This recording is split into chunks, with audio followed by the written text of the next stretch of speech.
명품, 사치제 이런 것들 있잖아요. 근데 명품, 사치제가 지금 계속 둔화되고 있는 거 아세요?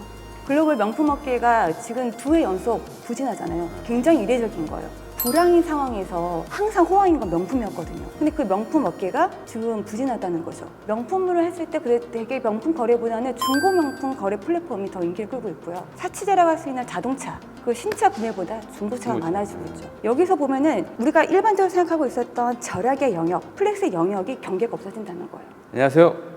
엠브랜TV 윤덕하입니다. 예, 다른 날 찍는 것처럼 이렇게 자꾸 모양을 바꾸는 것도 힘들어요. 그죠? 예, 한날 이제 1시에 같이 찍는 건데. 자, 이 책은 어디서 받을 수 있다고요? 트렌드 모니터. 여기 다 나가고 있죠? 예.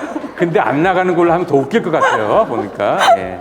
거기서 받으실 수 있습니다. 다 무료로 보실 수가 있어요. 자, 이제 지난 편이 그 책 뒷담화였다면 이제 앞담화로 바로 들어가도록 하겠습니다. 챕터 1, 이게 이제 소분 소비에서 압축 소비로라는 제목으로, 이게 압축적이에요, 제목이. 이 책 내용의 본격적인 내용으로 들어가기 전에 아주 흥미로운 표현이 있어요. 지금 소비 양극화 얘기 많이 하거든요. 또는 뭐 경제 양극화에서 극단적으로 나눠지는 추석 연휴 때 해외 너무 많이 갔잖아요. 맞아요. 거기 공항에 갔던 사람들은 우리나라 불황 맞아? 지금 홈리스가 늘어나고 있어요.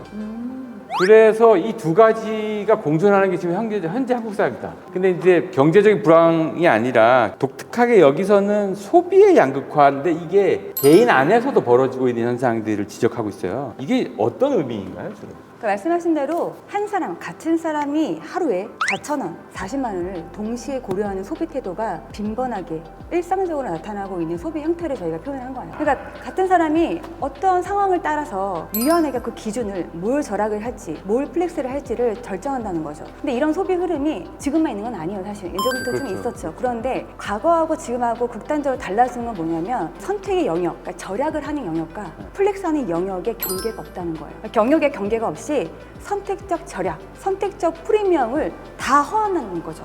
개인이 한 소비 안에서. 그런 게 절약과 어떤 플렉스의 영역이 재편되는 것들이 개인의 소비 안에서 일어나고 있는 게 저희는 개인의 소비 양극화다 이렇게 표현하고 있었습니다. 혹시 뭐 예를 하나 들려줄 수 있나요? 절약의 영역이 재편된다 이런 제가 표현도 했었는데, 예를 들어 절약 같은 경우 생각해 보시면 아마 생활 필수지의 절약을 생각하실 거예요. 뭐 식비, 교통비, 전기세 아끼는 어차피 거. 나가는 네, 그 그런 정도. 것들을 절약을 할 건데, 아마 기억해 보시면 짠테크나 무지주 챌린지라는 절약 컨텐츠가 인기를 얻을 때도 냉장고 털기 같은 식비를 아끼는 거, 그다음에 택시 타면 혼내는 거, 이런 교통비에 절약하는 거, 이런 태도가 좀 뚜렷했잖아요. 그런데 지금 절약의 영역이 거기만은 아니라는 거예요. 무조건 아끼진 않아요. 예를 들면 알뜰폰 가입자 많아지고 있죠. 지금도 많은데 미묘한 흐름이 있어요. 알뜰폰 순증 인원이 둔화되고 있다는 거예요. 예를 들어 진짜 가입하는 사람들인데 번호 이동 이런 거 말고 진짜 가입하는 사람들이 2004년도 이후로 둔화되고 있는 건데, 그 업계 전문가들은 그렇게 얘기를 하는 거예요. 이제 알뜰폰으로 절약을 하기 위해 가는 거는 아닌 것 같다는 거예요. 왜냐하면 데이터에 제약이 있잖아요. 지금처럼 AI나 데이터 유튜브를 보거나 어떤 동영상을 보는데 데이터 제약이 있으면 과감히 그 정도의 절약은 하진 않고 쓴다는 거죠.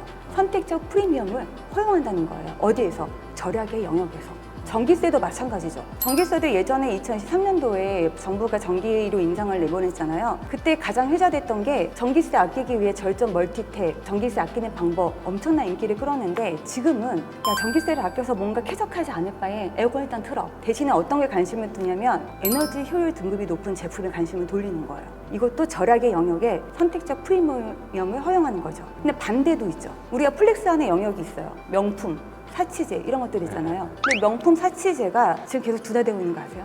글로벌 명품 업계가 지금 2회 연속 부진하잖아요. 굉장히 이례적인 거예요. 불황인 상황에서 항상 호황인 건 명품이었거든요. 근데 그 명품 업계가 지금 부진하다는 거죠. 명품으로 했을 때 되게 명품 거래보다는 중고 명품 거래 플랫폼이 더 인기를 끌고 있고요. 사치제라고 할 수 있는 자동차, 그 신차 구매보다 중고차가 많아지고 있죠. 여기서 보면은 우리가 일반적으로 생각하고 있었던 절약의 영역, 플렉스의 영역이 경계가 없어진다는 거예요. 아, 그러니까 결국은 단순히 돈을 줄이고 이쪽은 써야지 하는 식의 이제 돈의 그냥 쓰임 자체가 아니고 돈의 효용을 따진다는 거예요. 맞아요. 그래서 저희가 내놓은 개념이 심리적 ROI라는 거예요.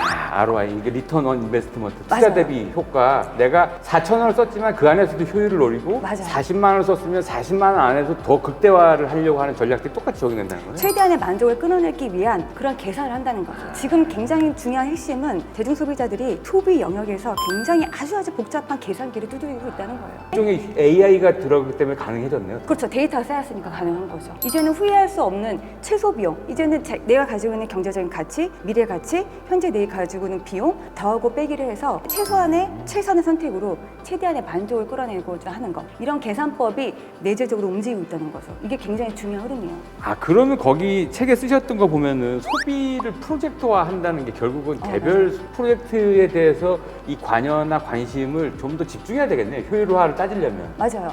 단발 구매가 아니에요. 그걸 끝내는 게 아니라 프로젝트를 화한다는 거죠. 뭐에? 소비에도. 내가 물건을 하나 살 때에도 이걸 하나 구매하는 게 아니라 이걸 장기적인 관점까지 본다는 거예요. 한 소비자가 뭐 수면의 건강 같은 거를 중요하게 체크를 해요. 그러면 처음 매트리스를 사겠죠. 매트리스 딱 구색을 갖춰 놓으면 아, 이 침실에 괜찮은 조명을 설치를 하겠죠. 그 다음번에는 아, 내가 입고 잡고 할 수 있는 잠 잘 오는 침구류나 아니면 잠옷이나 이런 것들을 구매하는 단계가 단계적으로 소비가 이루어진다는 거죠. 그 소비를 프로젝트처럼 계획을 짠다는 거예요.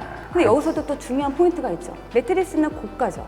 근데 이 고가가 지금 경제적으로 돈이 많이 없는 상황이기 때문에 이거를 함부로 드리기에는 알 수 없어요. 그 적합성을 검증을 해야 돼요. 맛보기 경험이죠. 큰 돈을 쓰기 전에 작은 비용으로 확신을 사는 경험이 중요해져요. 그래서 여기 리트머스 소비라고 하는 게 맞아요. 그런 거구나. 일단 간을 보는 거네. 약간 투자를 해가지고 간을 본다. 오, 괜찮네. 첫 단계. 그러면 더 투자할지 아닐지를 판단하겠다는 뜻이네요. 그게 일종의 그 점이 매번 일상생활의 소비 생활이 프로젝트화 되는 거네요. 그렇죠. 그래서 기업은 이런 단발적 내가 물건을 한번 팔았다 이게 중요한 게 아니라 이 소비자가 어떤 장기적인 관점에서 소비 계획을 짜고 있냐 굉장히 중요하게 바라볼 필요가 있다는 거죠. 그걸 지금 굉장히 잘하는 업계가 상조회사 같은 업계죠. 상조회사? 상조회사가 장례시장뿐만 아니라 생애 주기 맞춰서 뭐 결혼, 출산에 맞춰서 서비스도 내보내고 있고 반려동물이나 여행 이런 업계에도 확장하고 있잖아요. 서비스를. 그렇게 소비 하나에도 장기적인 관점 이것까지 고려를 하고 있다는 거를 태도를 잘 예의주시하셔서 기업은 거기에 대한 대응책을 마련하는 게 중요해질 것 같아요. 이 소비자들이 그 굉장히 합리화하고 효율화하는 이 소비 특성들을 단순히 저가 제품에 대한 일반적인 태도, 고가 제품에 대한 일반적인 태도로 마케팅 접근하면 안 되겠네요. 저가만이 능사도 아니고요. 고가라도 답도 아니죠. 이게 이제 일종의 모든 소비의 압축화라는 뜻인가요? 사실은 그 압축 소비의 핵심은 아까 처음에 말씀드렸던 심사 ROI 개념하고 연장선인데요. 고농축에 만족을 두는 쪽으로 소비가 이루어진다는 거예요.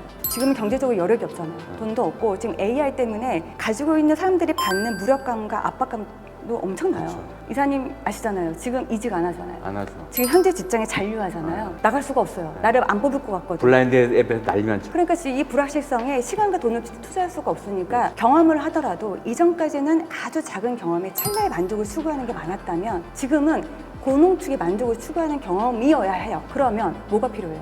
경험 자체도 고농축이어야 돼요. 고효율이어야 되고. 그러니까 최근에 제철 코어가 뜨는 거예요. 제철 코어. 제철 코어. 지금 아니면 못하는 것들. 못하는 거. 한 번 가면 안 오는 것들. 여기에 대한 소비자 니즈가 많아지고 있기 때문에 고농축의 경험을 통한 고농축의 만족을 통한 소비자들이 많아지고 있다. 이게 압축 소비의 핵심이다. 이렇게 보시면 될 것 같습니다. 지금 말씀해 주신 게 전체가 세 챕터로 된 책인데 가장 중요한 맞아요. 테마다 이렇게 말씀하시는 이해가 좀 됩니다. 자, 여기까지 해서 첫 번째 얘기는 마무리하도록 하겠습니다. 깔끔하게 어유 역시 내공이 장난 아니십니다. 존경합니다.